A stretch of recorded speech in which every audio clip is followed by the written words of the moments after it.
know you make me float, float. Boy, you really give me high. Ooh, I feel like I'm on dope, dope. 'Cause you serve me on a regular. Okay, welcome to part 2 of Ethnic Reborn silicone painting. And I need more stir sticks. I have to break mine in half because these are super long. You'll also notice that I have a plate here, and that's to preserve the cleanliness of my pet pad so that it doesn't attract so much lint and dirt, and I'll just pounce on here. But still, I need a lot of paper towel. And then what I do is just, I don't need a whole big piece of paper towel typically. Typically all I need is just little pieces. So I just kind of tear a few pieces. And then I need one nice size piece. That nice size piece is for me to, if I have to clean something. I got this all down to a science, y'all. All right, so next I'm going to fill up my well. And that's with thinner. Again, I'm using Bob Ross odorless paint thinner. And I'm gonna fill my pipette up. There we go. It's gonna help me to get smaller amounts. All right, and we're gonna use one of our cups here. So let's just move this out of the way a little bit. And we'll start with B. I like to start with B because B is thicker. So this is our Cycle Paint B. And when Cycle Paint B is thicker, it allows the shape to stay longer. So I can because I'm eyeballing this. And I want to try to get enough to paint the head and the limbs without wasting it, because silicone and the silicone paint, that stuff is expensive.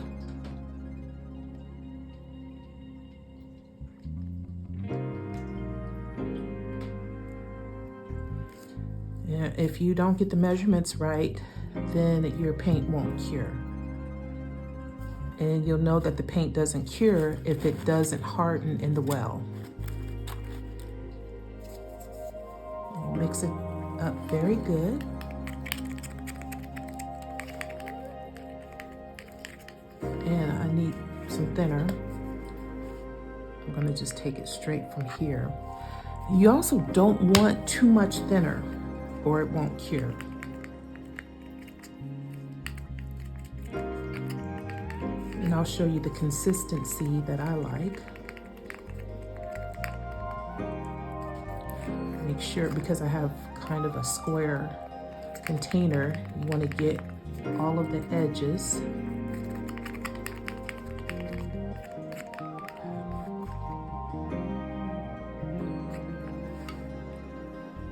All right, you have to shake this paint.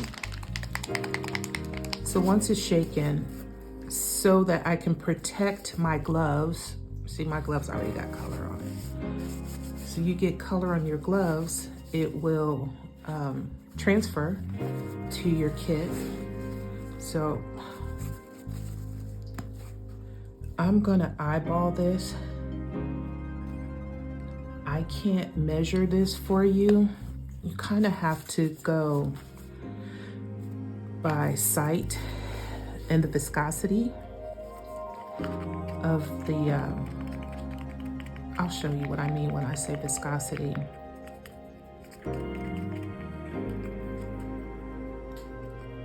A little bit goes a long way.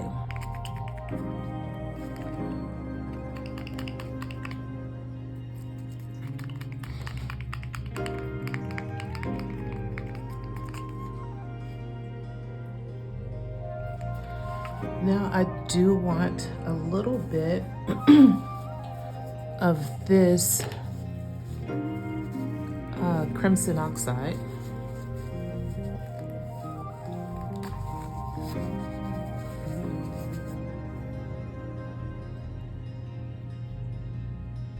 It's one drop. Oop. Oh my God, I made a mess. I've already made a mess, guys. I'm gonna clean this off. Clean that off. But when you start painting and you lay your doll down for a second, next thing you know, it's picked up this paint. The one thing about the paint, the silicone, we saw that it sets. And it sets up and cures in a few hours. The paint doesn't. The paint itself is an oily based paint. And that paint will stay wet for days. So let's go ahead and use some of the alcohol to clean up a little bit.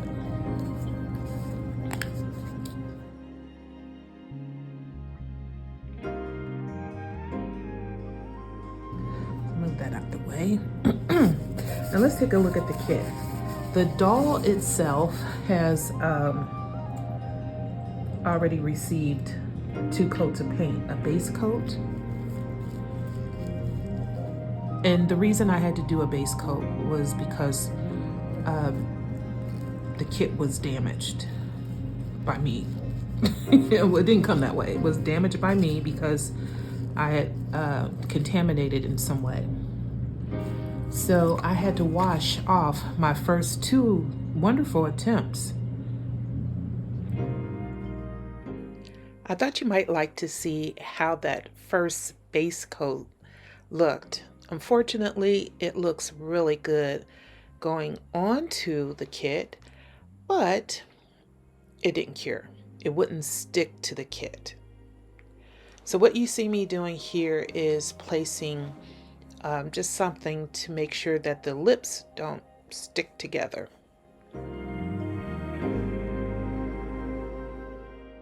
Oh yeah, and that used sponge is where I've already painted the arms and the legs, and I'm just going to smear the excess off.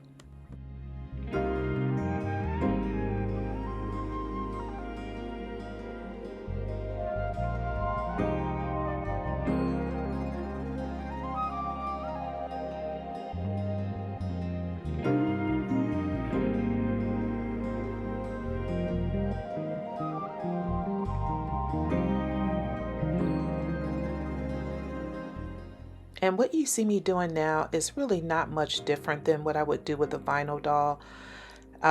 If it's really oily, I'll take a drier side of the sponge and kind of pat the oil off.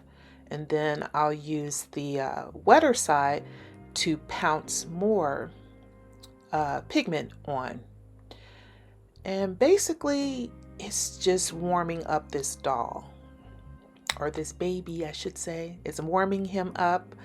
And even if you were doing a Caucasian colored baby, you could still use this brown because it's not really turning the kit brown. It's just giving it life.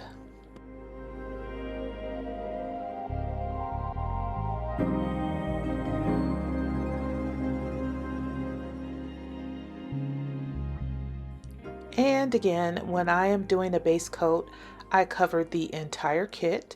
That is the palms of the hands, the bottoms of the feet, inside the ear.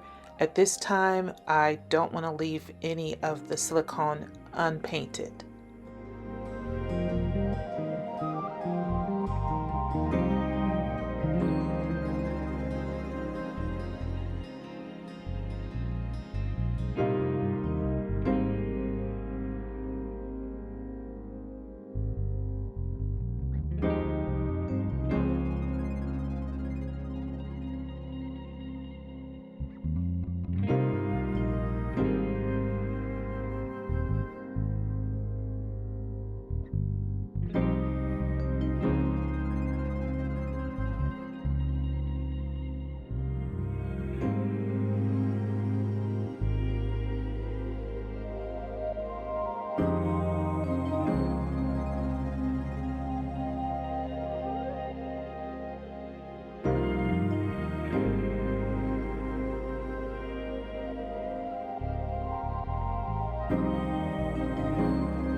Now you can see where the sponge has too much paint on it, so it's leaving behind too much pigment.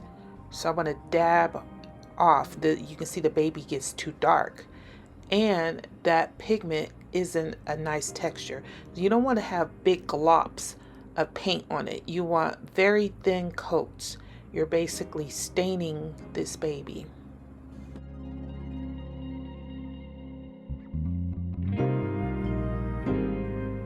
Even when you think you're done, you'll want to go back and pull all of the excess pigment from the creases, the lips, the ears. Even if you've already done it, it will draw back down into those deeper sets. And you'll see that as we progress. So everything looks really good. The pigment is good. The technique is good. Even the paint that's gotten a little bit thicker is good. But unfortunately, that paint never cured on the baby. It cured in the well, but when I came back, I could touch the kit and it would just slide off like oil, like actual motor oil. So eventually, I think I tried to paint it one more time, and then eventually I had to wash this kit off. And you really can't wash paint off silicone, but you can when it doesn't cure. So it took some time to wash off all of the pieces. Now we're back to the present. I washed the kit twice. The first time with Dawn dish soap and acetone, 100% industrial strength acetone. That didn't work. Paint slid right off. Wash it again with more Dawn dish soap and naphtha. And this is where we are at now. To make sure that what I was doing now cured, I put on 2, and these 2 coats are sticky. So they're staying. You can see the difference. Here's what it would look like without the paint. So we're going to do another, and then when I touch it, it doesn't, leave any marks. So we have to find the right paintbrush. Let's use this one.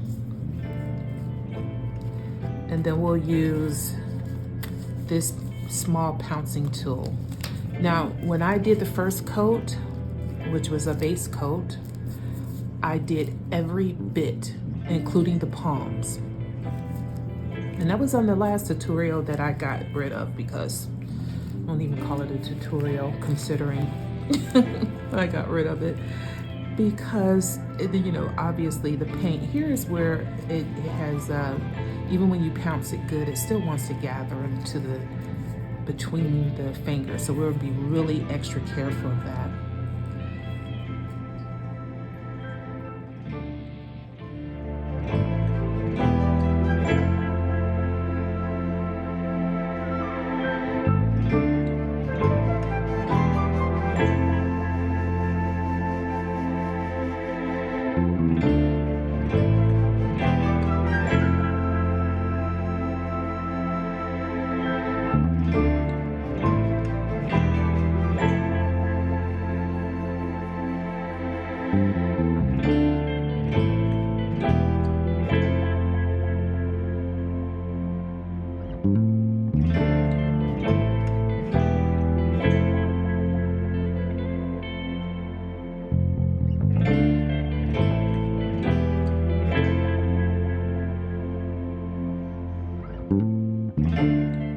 As I paint, you're going to be able to see some discolored marks on the baby. It looks like my handprint, my fingerprints on that. And that is an issue with touching the kit before it's fully cured.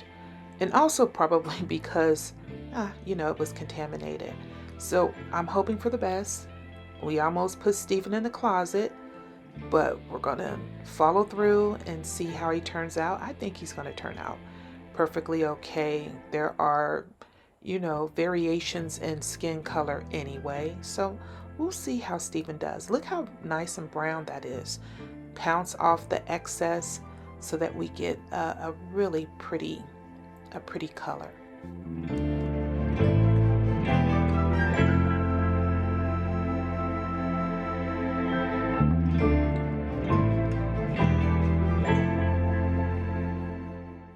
here's a piece that I missed and I actually painted over. So now it's a part of the kit, and when I tried to pull it off, I eventually left a hole.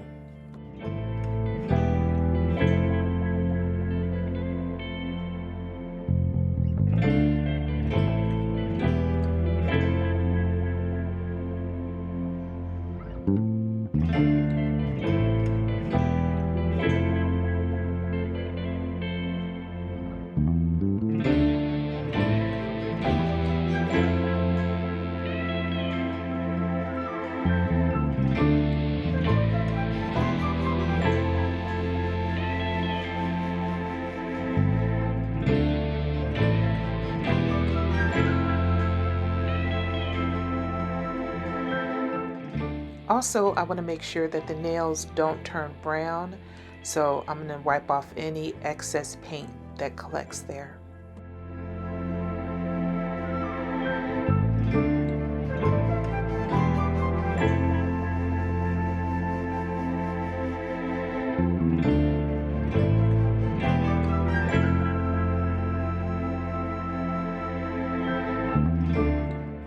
This kit is super soft. They're not all quite this soft, so it does make it really hard to pounce good when it just flops around like that.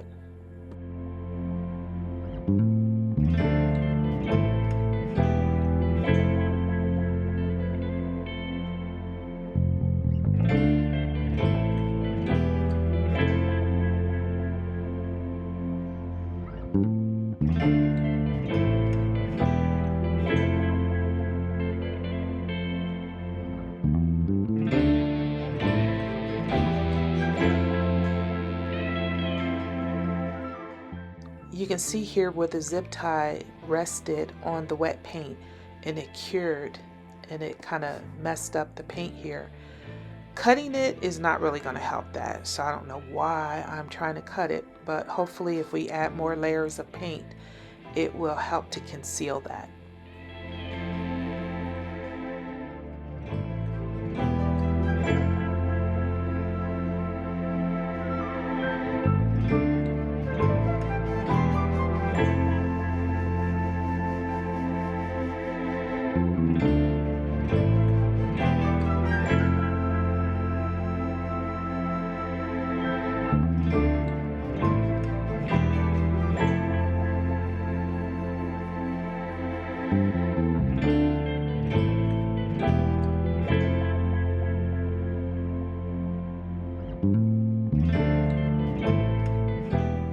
And this is a comparison of a limb that was freshly painted and one that was painted the day before.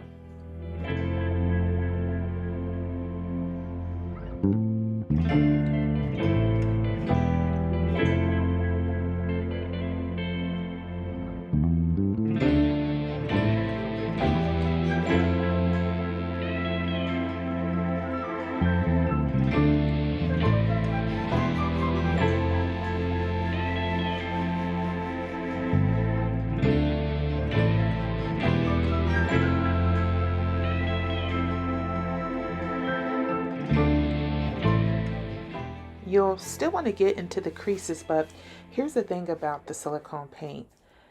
I am not going to crease this baby. I don't believe that I'm going to crease this baby.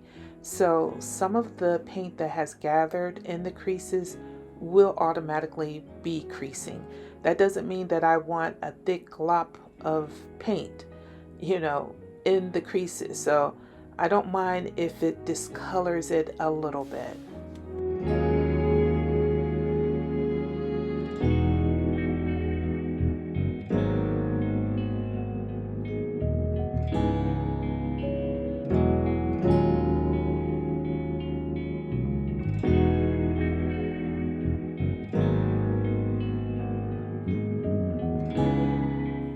His skin tone is so gorgeous. Right now he is about my complexion, and I really think that this is the skin tone that I'm going to go for Steven.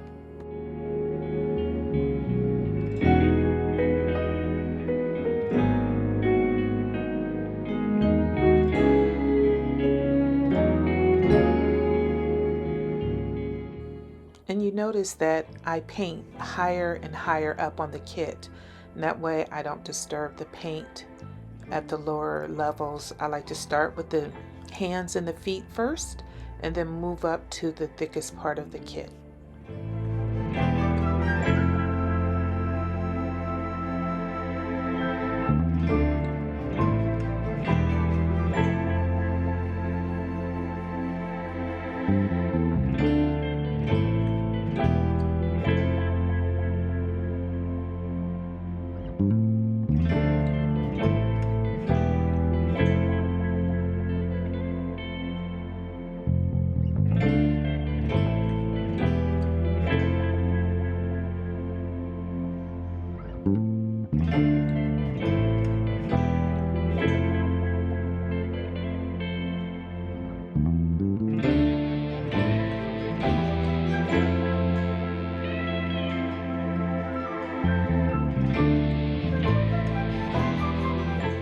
So I'm not going to show myself painting the other leg.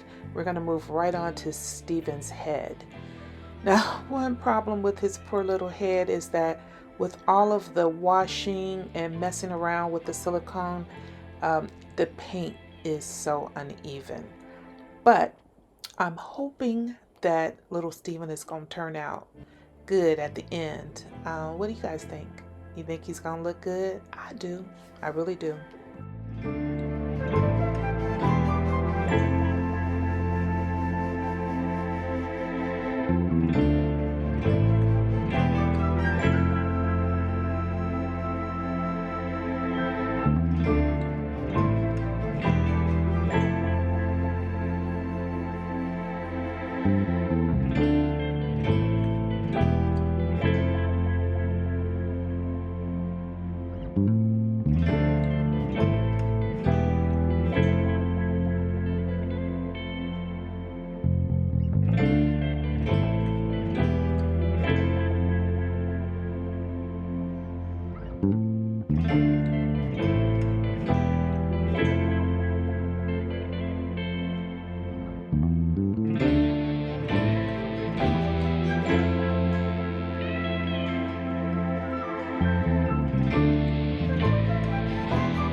So at this point, I'm just going back and darkening some shadows. I did add some blue veining and blue shadows, but I didn't show that because I watched this kit so many times that I don't know if it's going to show up. We're going to have to re-examine that near the end. But at this time, the shadows that I'm putting on probably won't do very much because the kit is still wet. So that will come after this dries.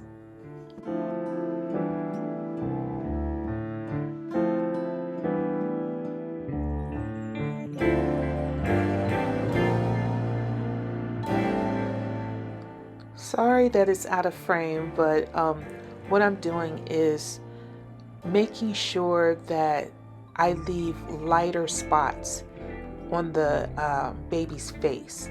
So to make it very realistic, it would be better if you kind of outline the head and make it dark, like a dark circle around the face. But we'll see. We'll see at the end if that technique works on the silicone doll. Now on the left side of Steven's face, unfortunately, he touched the side of the frame when he was curing, so it left a mark there. We'll see how that turns out. Maybe it's just a baby blemish. Who knows?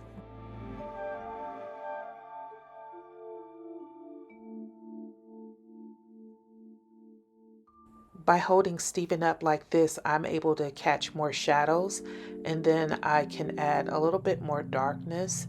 I did get into his nose pretty well, so I probably won't need to add more paint there. But that is it basically for this part.